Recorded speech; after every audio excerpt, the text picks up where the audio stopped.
Shalom, peuple de Dieu. Excellente fin de semaine. Que Dieu arrose ta maison, arrose ta famille. Nous sommes en période de saison de pluie. De la manière la pluie tombe, elle arrose le sol.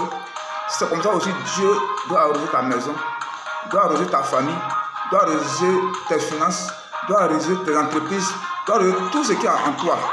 De sorte que là où il y avait la sécheresse, où il y avait le manque, où il y avait le non-accomplissement, que la pluie qui est en train de tomber, que cette pluie soit une pluie de grâce et de bénédiction pour arroser ta vie. La Bible nous dit dans le livre de 1 Samuel 15, verset 22, la Bible dit que l'obéissance vaut mieux que le sacrifice. Bien aimé, il est bon d'obéir à la voix de Dieu que d'obéir à la voix de la créature. Parce que quand tu obéis à la voix de Dieu, tu peux aller loin avec Dieu. Mais quand tu n'obéis pas aux voix de Dieu, quand il y a une voix de Dieu, deux sortes de voix. La voix avec la parole V, O, I, X, la voix. Et la voix avec E, V, O, I, E. Donc les deux voix. La première voix, c'est la parole. Quand tu n'obéis pas à la parole de Dieu, c'est que Dieu te dit de sa parole. Quand Dieu te parle d'un fait, que tu n'obéis pas à la parole. Quand Dieu te donne un chemin, une voie à suivre, que tu dévies, que tu suis une autre voie, voici les conséquences qui t'arrivent. Quand tu ne suis pas la parole de Dieu, la destinée, le chemin que tu devais entreprendre, ce qui devait t'arriver comme grâce, comme bénédiction, cela ne peut pas aboutir. Pourquoi? Parce que tu perds les privilèges, tu perds la grâce que Dieu devait te donner. La Bible nous dit dans le livre de Genèse 1, la Bible dit qu'après l'avoir créé, tout ce qui est sur la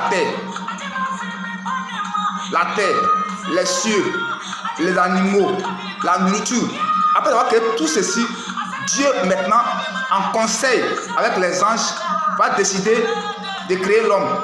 Pour que l'homme soit l'héritier de tout ce que Dieu a créé sur la terre. Pour que l'homme puisse veiller bien à l'héritage que Dieu va lui confier sur la terre.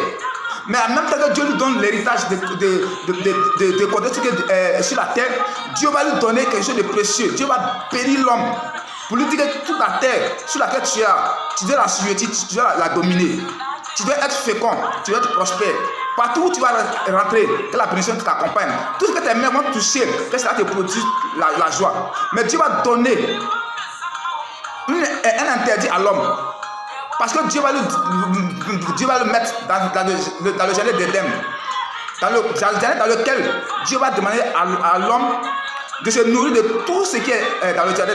Toutes les plantes. Mais une seule plante dont il ne doit pas toucher le fruit.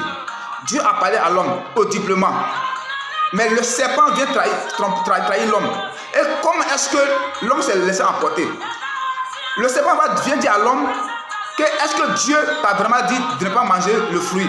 L'homme dit effectivement Dieu me l'a dit. Mais le serpent va dire à l'homme, ce n'est pas parce qu'il va t'arriver quelque chose de mauvais. Mais Dieu qui t'a créé là. Parce que si tu manges ce fruit là, tu seras au même pied d'égal que lui.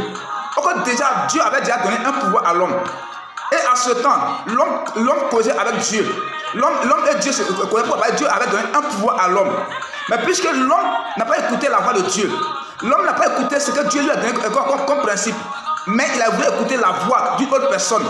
Et ce qui a fait de sorte que l'homme a perdu son pouvoir. Et l'homme a été précipité sur la terre pour maintenant être maudit, pour connaître les problèmes, les difficultés. Donc bien aimé, ce soir, c'est ce conseil que je te donne. Tout ce que Dieu te donne comme astuce, il ne faut pas écouter une autre voix. De perdre le privilège que Dieu veut te donner. Quand Dieu te donne un conseil, ne le fais pas. Ne le fais pas par inspiration de la chair, mais il faut le faire par inspiration de l'esprit. La Bible dit, dans le livre de 1 Samuel 15, la Bible dit que le roi Saül, qui a été choisi comme premier roi en Israël par Dieu, Dieu va lui demander d'aller combattre le peuple Amalek Pourquoi? Parce que ce peuple a été pour eux un obstacle à leur sortie de l'Égypte. Mais Dieu va dire à son serviteur, au roi Saül, il va vouer par interdit tout ce qui appartient au peuple Amalek. Femmes, hommes, enfants, bêtes, tout ce qui appartient au peuple là, cela était voué en interdit. Donc Saül ne devait rien toucher de cela. Saül ne devait pas laisser en vie aucune personne. Mais la Bible dit que lorsque Saül est arrivé, après la victoire, Saül s'est fait la tête. Saül a choisi les animaux qui étaient gras. Il a pris le roi d'Amalek pour le faire prisonnier. Et lorsque le prophète Samuel arrive à son niveau, sur l'institution de Dieu, Samuel va constater que Saül n'a pas obéi à la voix de Dieu. Et Saül, pour se justifier, va dire non, il a préservé ces animaux qui étaient gras pour faire offrande à Dieu. Le prophète va lui dire, Dieu n'a pas besoin de ça. Il est mieux d'écouter la voix de Dieu. Il est mieux de marcher selon les principes de Dieu pour bénéficier de sa grâce. Saül n'a pas écouté la voix de Dieu. Mais Saül a voulu se faire plaisir. Raison pour laquelle la Bible dit que Dieu l'a relâché. Dieu a enlevé sa main sur Saül. Dieu a enlevé le trône dans les mains de Saül pour le confier à une autre personne. Les conséquences de la désobéissance à Dieu, voici ce qu'a subi Saül. Les conséquences de la désobéissance à Dieu, voici ce que subit l'homme. L'homme n'a pas obéi à Dieu, mais l'homme a obéi à la voix du serpent. L'homme n'a pas écouté la voix de Dieu, mais l'homme a écouté la voix du serpent. Au que Dieu a parlé à l'homme, Dieu a dit à l'homme, voici ce que tu dois faire.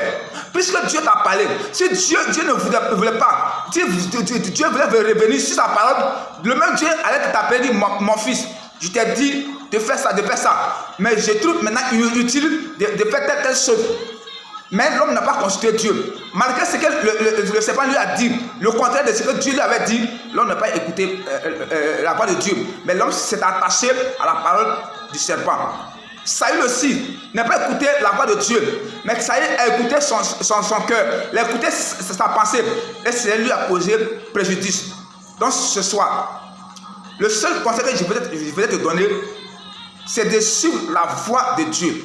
Les deux voix. La première voix qui est la parole de Dieu. C'est que Dieu va te dire, même si Dieu t'a parlé, qu'au moment où Dieu te parle, la voix que Dieu te donne, tu dis que cette voix ne t'arrange pas. Au moment où Dieu te parle, sur cette voix. Parce que le commencement peut être difficile pour toi. Tu peux trouver le commencement comme désastreux. Mais Dieu sait pourquoi il peut te permettre de commencer difficilement pour atteindre un but bien précis. Le chemin que Dieu te demande d'entreprendre, suis-le avec fidélité, avec détermination.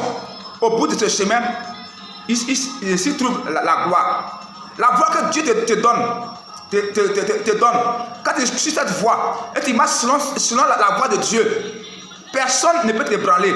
Rien ne peut t'atteindre de grave. Pourquoi? Parce que c'est selon la voie que tu as marché, selon la parole de Dieu que tu as marché, tu ne feras que trouver le bonheur. Tu ne feras que trouver la grâce sur ton chemin. Tu ne feras que trouver la solution de ton problème. Tu ne feras que trouver la faveur de Dieu sur ton chemin. Que Dieu te bénisse. Que Dieu te donne la sagesse. La sagesse que Dieu a donnée au roi David, qui a fait de lui un roi qui a vécu longtemps sur son trône. Il n'a pas été déboussolé. De la même manière, ça fut le cas de Saül. Parce que David était avec Dieu. Et Dieu était avec lui. David était obéissant des principes de Dieu. Et Dieu ne l'a pas abandonné. Donc, bien aimés, frères et sœurs, sois obéissant à la voix de Dieu. Sois obéissant à la voix de Dieu. Si tu veux que Dieu te soit fidèle, si tu veux que Dieu soit avec toi, quelles que soient les épreuves, il faut lui être fidèle. Écoute sa voix. Marche selon sa voix pour que ton lendemain soit meilleur. Dieu bénisse ta maison, Dieu bénisse ta famille, que Dieu arrose ta maison, que Dieu arrose tes projets, que Dieu te donne longue vie, que Dieu te donne la santé, que Dieu protège tes enfants, qui protège ta famille, qui protège ta maison contre tout fléau naturel. Que Dieu te bénisse. énormément.